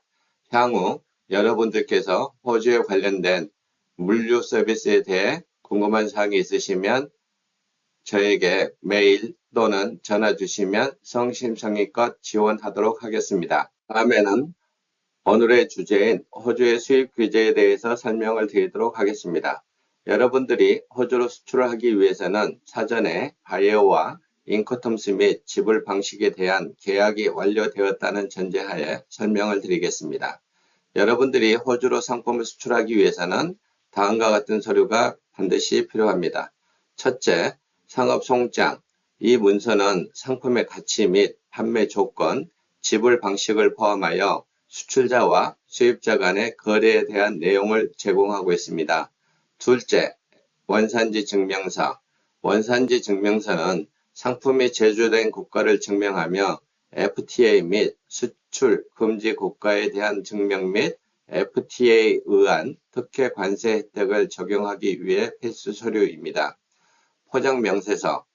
포장명세서는 무게, 치수 및 포장 유형과 같은 세부 정보를 포함하여 선정물의 각 패키지에 대한 내용을 포함하고 있습니다.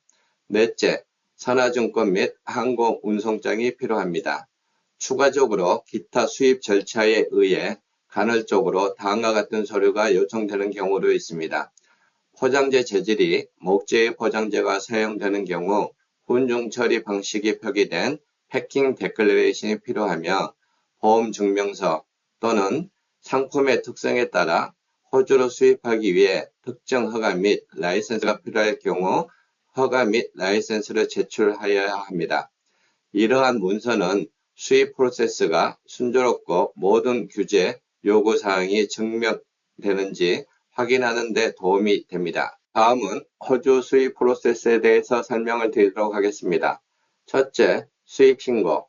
모든 수입품은 호주 세관에 신고해야 합니다. 수입 신고는 온라인으로 전자통관 명세서를 제출하여 신고하게 되는데 이는 반드시 상품 도착 전에 완료되어야 합니다. 해상 화물의 경우 항해 기간이 길어 충분한 시간적 여유가 있지만 항공은 시간이 촉박하여 선적과 동시에 호주의 파트너와 선적 정보를 공유하여 호주 도착 후 공항에서의 보관료를 절감할 수 있도록 사전에 유기적인 협조가 취해져야 합니다. 둘째, 관세 및 세금 납부. 위에 말씀드린 바와 같이 수입 신고를 하게 되면 수입 관세 및 GST 및 특별 서비스에 해당되는 경우 특별 서비스를 납부해야 합니다. 셋째, 검역 및 검사. 검역 및 검사 또한 수입 신고를 함과 동시에 어떤 특정 상품이나 식품의 경우에는 추가적인 검역 및 인증이 필요할 수 있습니다. 예를 들면 농산물이나 식품을 수입할 경우 헬스 서티피케이트와 같은 특별한 서류가 요구될 수 있습니다. 이를 위해서는 사전에 호주 검역청 및 관련 기관과 상담하는 것이 좋습니다. 넷째, 통관 허가. 위의 순서에 의해 관세 및 세금 납부, 검역이 완료된 건에 대해서는 통관 허가를 득하여 물품을 반출할 수 있습니다. 앞에 설명드린 바와 같이 수입과 관련된 모든 서류를 준비하고 절차를 준수하여 호주로의 수입이 원활하게 진행될 수 있도록 해야 합니다.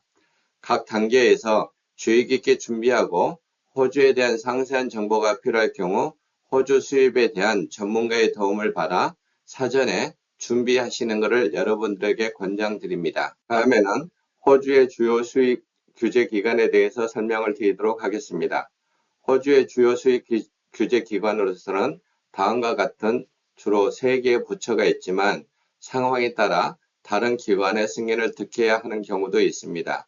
3개의 주요 부처는 첫째, 서울세관, ABF, 호주 국경수비대라고 하는데 여러분들의 한국 정서를 고려하여 세관이라고 앞에 표현하였습니다.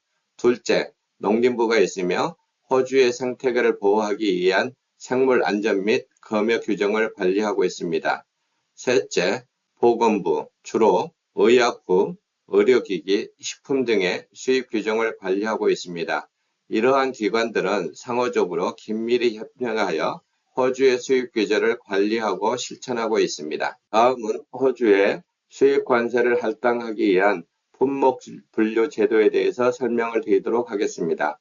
호주의 관세와 관련된 HS 즉 품목 분류 제도와 관세 평가 제도가 있는데 관세 평가는 대부분 다국적 기업을 제외하고 이전 가격, 즉 트랜잭션 밸류에 의해 관리되고 있어 제품별 관세를 부과하기 위한 품목 분류의 기준에 대해서 설명을 드리도록 하겠습니다. 호주는 국제적으로 표준화된 HS 코드를 기반으로 품목을 분류하고 있습니다. 관세율을 결정하는 중요한 내용으로 품목 분류에 의해 일반 관세 또는 요즘 각 국가 간에 체결되고 있는 자유무역협정에 의한 특혜 관세, 아주 중요한 항목입니다. 호주의 품목 분류는 한국과 달리 8자리 품목 분류 체계를 사용하고 있으며 앞에 6자리는 WTO의 국제 표준을 따르고 위에 2자리는 호주 고유의 통계를 위한 세부 분류를 나타내고 있습니다. 요즘 전자제품의 경우 매일 새로운 제품 또는 유사한 제품이 출시되고 있어 제품의 성능 및 제조 방법에 따라 호주에서는 수시로 제품 분류에 대한 내용을 업데이트하고 있어 수시로 해당되는 제품에 대한 품목 분류를 확인하셔야 합니다. 만약 기존의 제품이 면세 및 낮은 관세를 납부하던 제품이 호주 세관의 품목 분류에 의해 새로운 해석을 하게 된다면 높은 관세 또는 GST에 대해 소급하여 추징하게 됩니다. 이럴 경우 수입자는 기존에 납부하지 않던 관세 및 GST를 납부하여 금전적 어려움을 처하는 경우가 있어 항상 주의 깊게 관리될 수 있도록 하셔야 합니다. 다음은 품목 분류 오류와 그 영향에 대해서 설명을 드리겠습니다. 품목 분류 오류는 기존에 미납한 관세의 추징, 이에 따른 벌금이 추징이 있을 수 있으며 이로 인해 수입 지연 및 또는 심각한 경우 기타 법적 제재와 여러분들이 호주 수입자로서의 사업 평판에 대한 손상까지 이어질 수 있습니다. 따라서 정확한 품목 분류는 매우 중요합니다. 만약 관세법을 위반했을 경우에는 케이스별로 분류되어 적용되고 있습니다. 대부분의 경우 관련 업자나 수입업체에서 전체적인 벌금이나 부분적인 벌금을 물게 되는데 수입된 품목 중에서 하나 이상의 위반 사항이 발견된 경우에는 각 항목별로 벌금이 부과되지만 위반 사항을 자발적으로 신고하거나 서류상의 오류를 인정해 수정을 원할 경우에는 벌금이 부과되지 않고 있습니다. 벌금은 서류 통보를 받은 후 90일 이내에 지불하여야 합니다. 다음은 효과적인 관세 및 품목 분류 관리를 위한 조언을 드리도록 하겠습니다. 효과적인 관세 및 품목 분류를 위해서는 앞에 설명드린 바와 같이 항상 최신 정보를 확인하시고 또한 사전에 품목 분류에 대해 호주 세관에 의뢰해서 받은 룰링 또는 내부적 품목 분류에 대한 문서를 항상 보관하여 호주 세관에 추가적인 조사 및 또는 감사에 대해 대비하시는 것을 권장드립니다. 품목 분류 오류로 인해 기존 미납액에 대해 추징되어 발생되는 금전적 어려움을 피하기 위해 호주의 전문가의 도움을 구해보시는 것을 권장드립니다. 다음은 호주의 비관세 장벽의 종류에 대해서 설명을 드리겠습니다. 호주에서는 기업이나 개인이 상품을 호주로 반입하기 위해 수입 허가를 보유해야 한다는 일관적인 요구사항은 없습니다. 그러나 어떤 특정 상품에 대해서는 호주의 생물 보안 및 안전 기준을 충족하는지 확인하기 위해 허가가 필요한 경우도 있습니다. 다음은 몇 가지 핵심 사항에 대해서 설명을 드리겠습니다.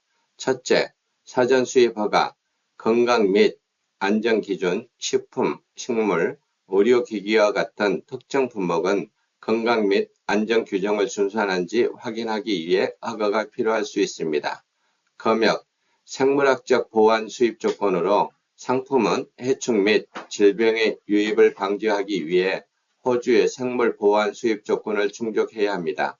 특히 포장재의 재질이 목재인 경우 반드시 국제 규격에 준한 열 처리가 되고 이에 대한 증명을 제출해야 수입 허가를 받을 수 있다는 점 기억하시기 바랍니다. 만약 열 처리가 되지 않는 제품에 대해서는 반송 또는 제품에 허가된 지역에서 열 처리를 하게 되는데 이럴 경우 한국에 비해 엄청 많은 비용이 발생된다는 점 기억하시기 바랍니다. 라벨 규정에 대해서는 다음 장에서 상세 설명드리도록 하겠습니다. 다음은 수입 금지 및 제한 품목에 대해서 설명드리겠습니다. 불법 약물 및 마약, 특정 무기 및 화기, 보동식물 등에 대해서는 완전 금지 품목으로 지정되어 있으며 의약품 및 의료기기, 식품, 농산물, 특정 전자제품 및 통신장비 등과 같은 제품은 제한 품목으로 지정되어 있어 특별 허가나 라이센스가 필요한 경우가 있습니다. 다음은 호주 수입을 위한 원산지 규정에 대해 말씀드리겠습니다. 원산지 규정은 관세, 수입 쿼터, 반덤핑, 상계 관세와 연결되어 엄격히 관리되고 있습니다. 최근 활발한 자유무역협정 특혜 관세를 적용하기 위해 원산지 증명서와 제품상의 원산지 표기가 아주 중요합니다. 원산지 결정 기준은 첫째, 세번 변경, 즉 실질적 변형이 일어나는 국가, 둘째, 특별 공정 기준, 제조 과정이 이루어진 국가가 어느 나라인지, 셋째, 만약 두 국가 이상의 장소에서 생산되는 경우 제품의 부가가치 비율에 따라 제품의 원산지를 결정하게 되며 이에 따라 자유무역협정에 의한 특혜 관세를 적용하게 됩니다. 호주 수입 제품에 대한 원산지 라벨 표기 방식은 다음과 같이 표기되어야 합니다. 첫째, 반드시 영문으로 표기되어야 합니다. 둘째, 원산지 표기는 Made in 국명 또는 Product of 국명 또는 Made by 제조자의 회사명, 주소, 국명, Country of Origin, 국명 이렇게 인쇄되어야 하며 셋째, 최종 구매자가 용이하게 판독할 수 있는 크기의 활자체로 정상적인 구매 과정에서 발견하기 쉬운 위치에 표기되어야 하며 제품의 특성상 제품 및 상품의 직접 표기가 어려운 경우 포장재의 직접 표기, 예를 들면 생선이나 곡물, 다이오드 같은 소형 제품은 인수할 수 없어 직접 포장재에 직접 표기하여야 합니다. 마지막으로 표기 방식은 인쇄나 등사 및 낙인, 주조, 식각, 박음질 또는 이와 유사한 방식을 사용하여야 합니다. 호주 식품의 라벨 표기 인쇄 방식은 앞에 설명드린 원산지 표기 라벨과 대동소이합니다. 라벨에 대해 다음과 같은 제품명, 원산지, 성분, 유통기한 등 필수적인 정보가 포함되어야 하며 성분의 영양 정보가 반드시 표기되어야 합니다. 호주에서는 2024년 2월 25일부터 강화된 알레르겐에 대한 라벨 규정을 실시하고 있습니다. 주요 알레르겐을 유발하는 식품은 우유, 계란, 땅콩, 견과류, 생선, 갑각류, 글루텐, 대두를 반드시 인쇄 표기해야 하며 표시 방법으로는 성분 목록에서 굵은 글씨체로 강조하거나 별도로 표시해야 합니다. 또한 인쇄 시 알레르겐을 유발하는 식품을 포함하는 경우 contains라는 문구를 반드시 사용하여야 합니다.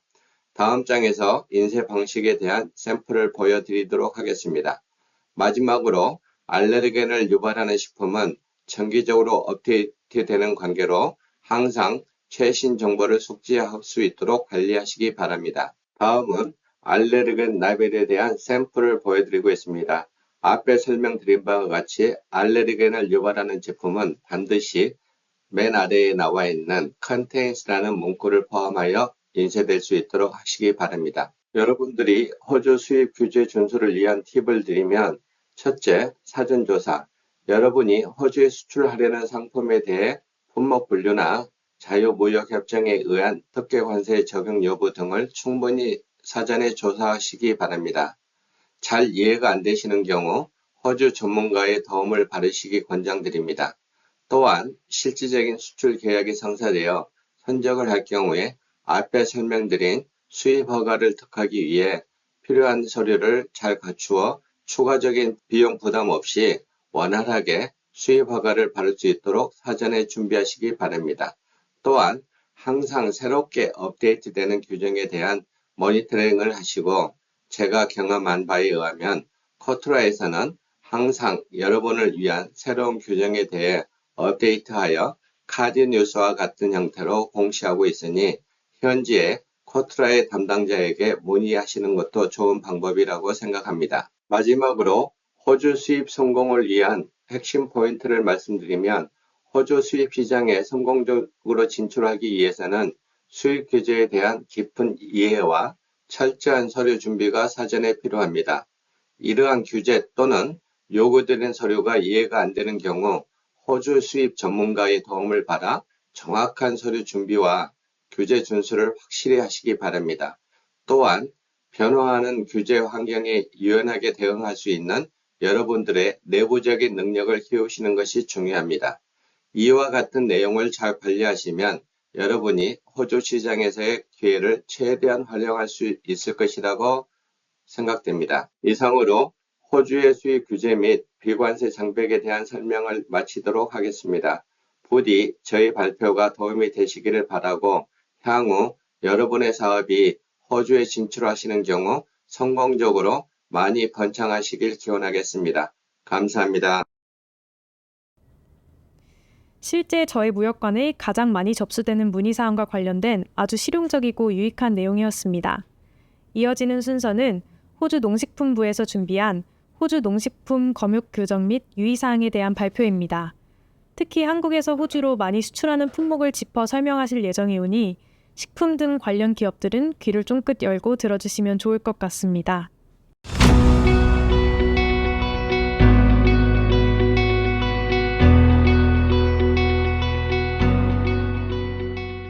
Hello, my name's Miriam Jovanovski, and I'm the Assistant Director in the North Asia team at the Department of Agriculture, Fisheries and Forestry.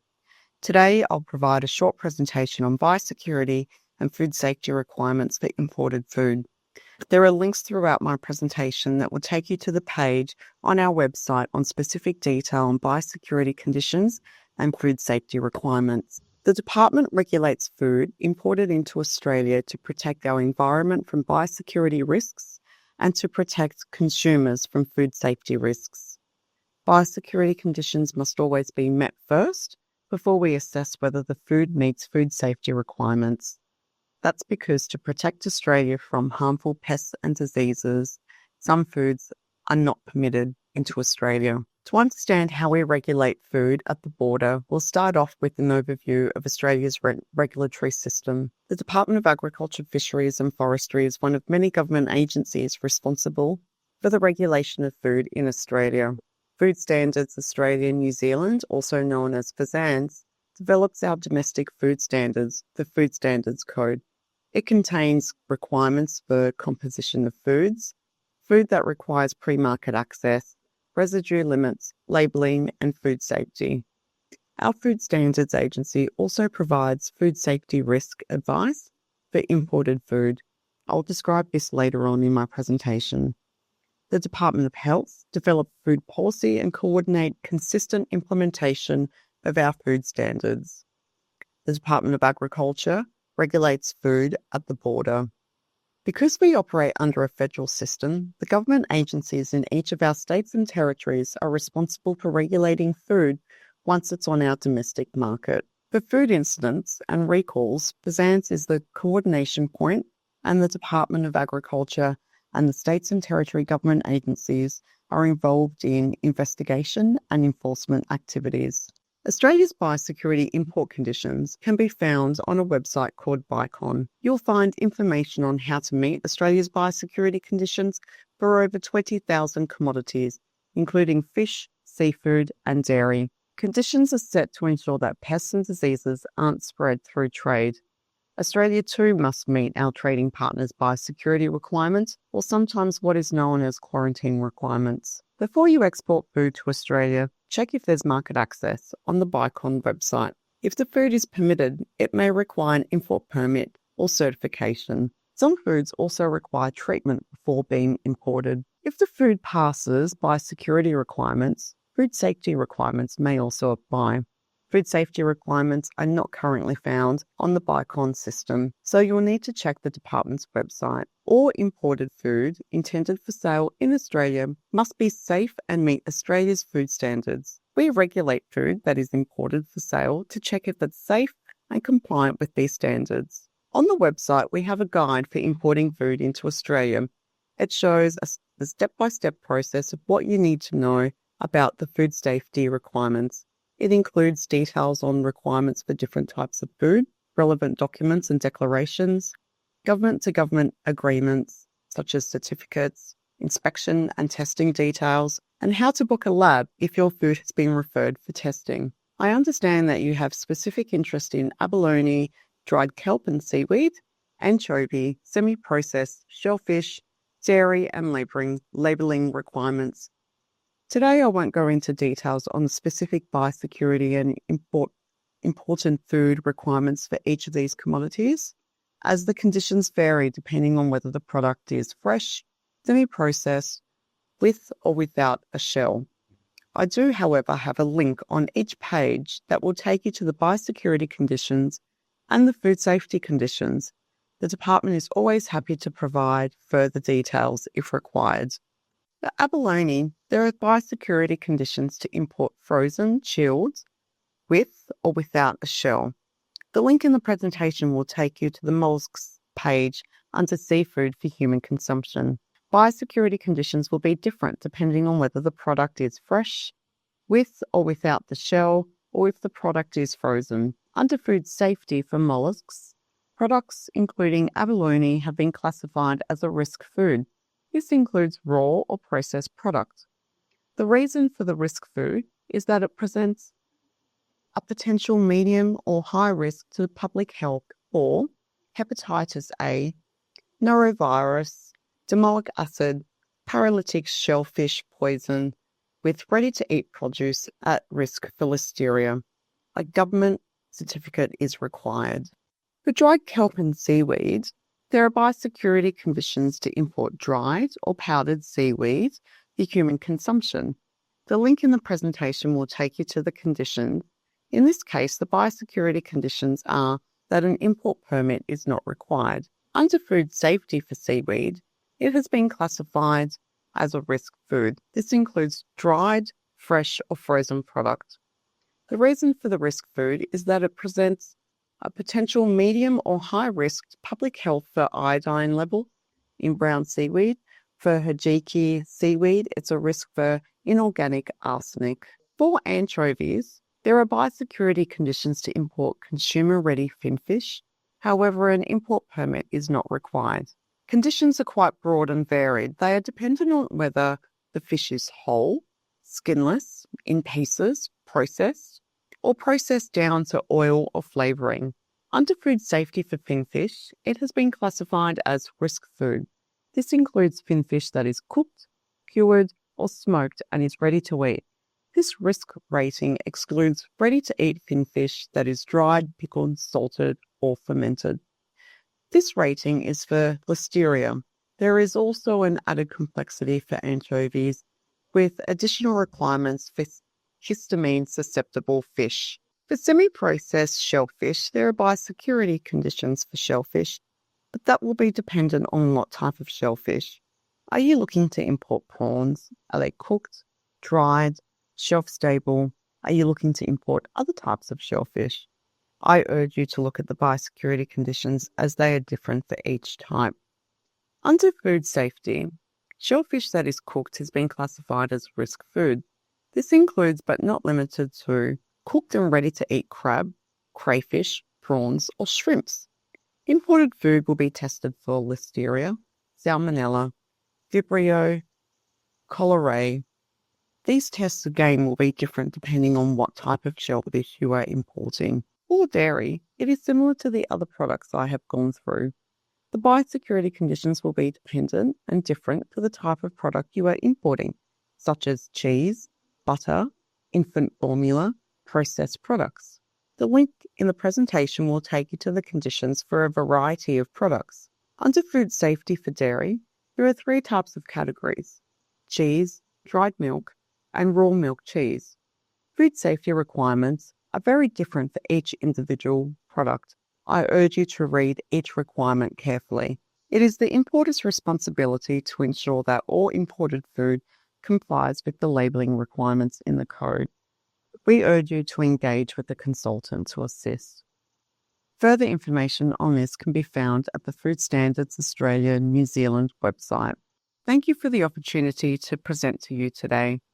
As I have explained, biosecurity and food safety requirements are vastly different and dependent on the type of commodity you are importing. Even then, it's still varied depending on how the product is processed. Information can be found on the department's website for food safety requirements and on the BICON website for biosecurity import conditions. Thank you. 중요한 정보를 공유해 주셔서 감사합니다. 이제 호주 국립대학교 ANU의 사울레 브루키파이에바 박사님을 모시고 탄소 배출 CBAM 제도와 대우 수출 유의점에 대한 발표를 들어보겠습니다.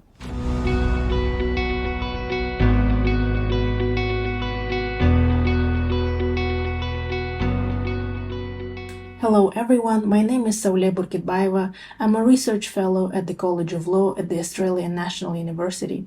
It is my pleasure to present at this webinar organized by the Korea Trade Investment Promotion Agency and the Korean Embassy. Today I will talk to you about CBAM's diverging approaches to embedded emission calculations and the need for interoperability and mutual recognition. Many of you are aware of Australia's carbon leakage review that was presented a month ago. The review assessed carbon leakage risks across various products and evaluated the feasibility of introducing Australian CBAM. Now, no concrete decisions have been made at the moment, but the government provided indications of the potential products that could be subject to CBAM. Cement and clinker could be suitable for initial consideration. Meanwhile, ammonia and its derivatives, steel and glass, will require further considerations and could become subject to CBAM at a later stage. Among these products, steel and glass are currently the most relevant for Korea. However, we should keep in mind that if the Australian government pursues the adoption of its own CBAM, the list of products could expand in the future. To find more information about the Australian Carbon Leakage Review, please use this QR code. Aside from Australia's consideration to introduce its own CBAM, we already have European Union's CBAM that is underway. It already requires reporting of embedded emissions, and CBAM levies are expected to be introduced in 2026. It applies to cement, iron and steel, aluminum, fertilizers and hydrogen, but could be expanded to other products in the future. Other countries, however, including the UK, are also planning to introduce their own CBAMs, and this is particularly significant for Korean producers of steel, for example, for which UK represents an important market. All CBAMs require calculation of embedded emissions. So just a quick recap on what embedded emissions are. These are emissions resulting from a product's supply chain upstream of the consumer. Sometimes they're also referred to as embodied emissions or emission intensities. The exact components of the supply chain included in the accounting boundary can vary by different frameworks, but most often they're cradle-to-gate estimation calculated per functional unit of a product. So, for example, in CO2 equivalents per ton of iron. Like I mentioned previously, CBAM levies are based on embedded emission calculations. In fact, there is an increase in demand for this type of information. Besides CBAMs, embedded emission calculations underpin a growing number of other public and private initiatives focused on emission reductions. All of these initiatives require emissions intensity calculations for certain products at batch or facility level, and they also provide specific methodologies for estimations such as scope and boundary definitions and emission allocation rules for co-products. This means that in essence, all of these initiatives and policy instruments, including CBAMs, can be considered embedded emission frameworks, or EEFs in short. Now, one may ask, what is the problem? And the problem is these approaches to calculating embedded emissions prescribed by different CBAMs and EEFs in general can differ. A small example of such discrepancies are differences between EU and US taxonomies presented here in Table 1. So there is still a significant overlap in these classifications, but the devil is in the detail. Direct emissions under CBAM and Scope 1 emissions under the US taxonomy both include the emissions associated with fuel combustion within the facility. Indirect emissions and Scope 2 emissions both include the emissions associated with purchased electricity. There are, however, discrepancies between the classification systems used by each party. Direct emissions under the CBAM include emissions from the production of heating and cooling, while these emissions are assigned to Scope 2 emissions under the US taxonomy. Indirect emissions according to the EU framework include emissions associated with in-facility electricity production, while in the US framework, these emissions fall under the Scope 1 emissions. Now, when the Australian government has not decided on the implementation of its own CBAM, it is difficult to say what the reporting requirements and estimations would look like in detail. Nevertheless, a good indicator of the reporting requirements for countries exporting relevant goods into Australia could be those that apply to Australian domestic producers under the Safeguard Mechanism. Safeguard Mechanism is a domestic policy in Australia that aims to reduce greenhouse gas emissions from the country's largest industrial facilities. Currently, Safeguard Mechanism covers only Scope 1 emissions, which resembles more the US taxonomy on this slide. In any case, if Australia adopts its own CBAM, the requirements will have to mirror domestic emission policy settings for imports, and that is necessary to provide a level playing field, an apple-to-apple comparison, and comply with international trade law. These diverging approaches to embedded emission accounting and proliferation of different frameworks is quite problematic. This figure reflects really well what this proliferation means. These are all the existing EEFs and standards and certification schemes for steel and iron. Currently, there's over 100 of them. So producers are increasingly must comply with a number of different EEFs with varying information requirements. So divergence in approaches in embedded emission accounting create a number of problems. It creates regulatory and administrative burden for producers who export to multiple markets. Particularly, it's problematic for smaller producers. Proliferation of approaches also creates potential for greenwashing, and it creates confusion. All of this prohibit our ability to guide and signal purchasing and investment decisions towards low carbon products and innovations. In this context, interoperability and mutual recognition is key. So there's an urgent need for transparent, interoperable, and mutually recognized methodologies for measuring emissions, and this will require public involvement and intergovernmental dialogue.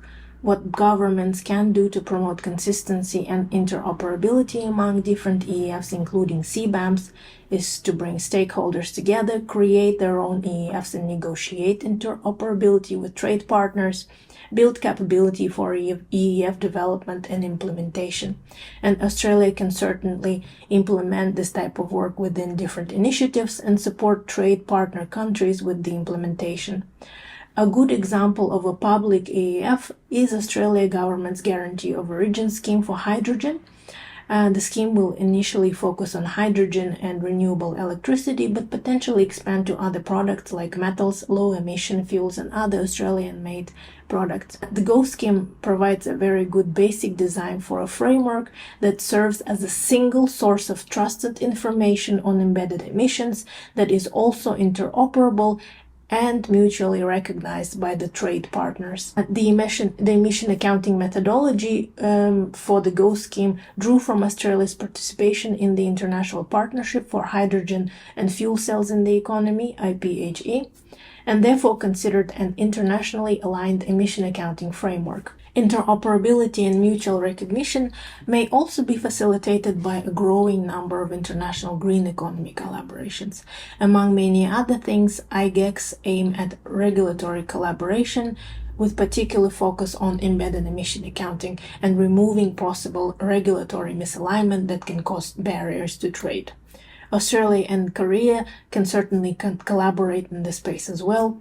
Unlike multilateral negotiations, which can be lengthy, IGICs are relatively fast ways of promoting green industrial policies between partners. They may take various forms and they might be not necessarily legally binding, but nevertheless they send very clear signals for industry players. They're becoming very effective in creating and promoting new green cross-border supply chains. Another possible avenue in this context for Korea and Australia to work towards mutually recognized and interoperable EEFs is via IPEF, Indo-Pacific Economic Framework, a regional initiative that aims to build cooperation and economic integration in the Indo-Pacific region. So this could be another avenue for trade partners to work together to align embedded emission accounting frameworks and make sure that they're interoperable and mutually recognized. To conclude, CBAMs are planned to be introduced by a number of countries, many of which are relevant trade markets for Korean producers. Although no concrete decisions have been made at this point, Australia could become one of them. CBAMs rely on calculations of embedded emissions in products. Besides CBAMs, there are also many other public and private initiatives that require this information. What is undesirable is for CBAMs to introduce further divergence in emission accounting approaches. What is needed is the development of interoperable and mutually recognized approaches to accounting emissions embedded in products. And this will require a concerted effort by the governments. Korea and Australia can work towards interoperability and mutual recognition through international platforms such as IPEF. Thank you so much. 네, 탄소 국경 조정 제도가 한국 기업들에게 어떤 수출 환경의 변화를 가져올지 생각해보고 대비할 수 있을 것 같습니다. 감사합니다. 마지막으로 호주 NSW 주정부 투자청에서 준비한 항공우주 분야 수출 기회에 대해서 알아보겠습니다.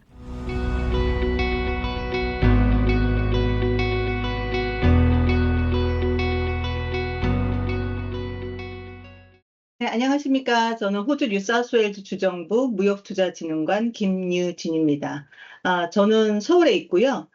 주한호주 대사관 안에서 근무를 하고 있습니다. 오늘 발표는 주정부 본사에서 준비해 준 자료를 토대로 영어로 시작을 하겠습니다.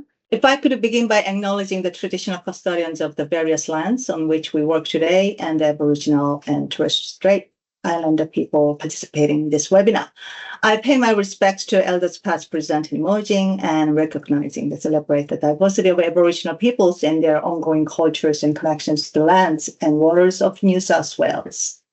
For our Korea audiences, acknowledgement of country is a way to show our respect to the owners of the land in Australia. 근무하는 조직은 Investment New South Wales라는 주정부 산하 기관입니다. While I'm based in Seoul, I work for Investment New South Wales, which is an agency within the New South Wales government's Premier's department. 한국의 코트라와 같은 조직이라고 생각하시면 됩니다. At Investment New South Wales, our mission is straightforward: to drive the continued growth and innovation that define our state. This mission is made achievable by the outstanding industries, capabilities, and talent that are already established and growing here. We also act as the first point of contact for international engagement, supporting inquiries, and offering access points across government more broadly. The New South Wales government is here to support you, and these are just some of the support mechanisms that Investment New South Wales provides to help facilitate the expansion and market entry of companies into our state. We work with clients to build the business case for expansion, facilitate meaningful connections, and provide critical domestic market insights. Site selection is also a key part of our offering. We are well integrated into the local ecosystem, have dedicated experts in specific sectors, and are a free concierge service, so encourage potential investors to come forward for a chat. New South Wales values its relationship with the Republic of Korea, and opportunities such as today's webinar allows us to deepen our bilateral engagement and support Korean interest in New South Wales. I would like to share a few figures reference New South Wales' relationship with the Korean market. Korea is New South Wales' fourth largest two-way merchandise trading partner, only behind the US, China, and Japan. This slide also details our priorities for engaging with Korea and building our trade and investment relationship. Our priority sectors include net zero, housing, advanced manufacturing, emerging and critical technologies, and critical minerals. And today, we hope to build on this great partnership, expanding our cooperation and support for Korean business. More recently, Investment New South has experienced increased engagement between New South Wales Korea in the space technology sector.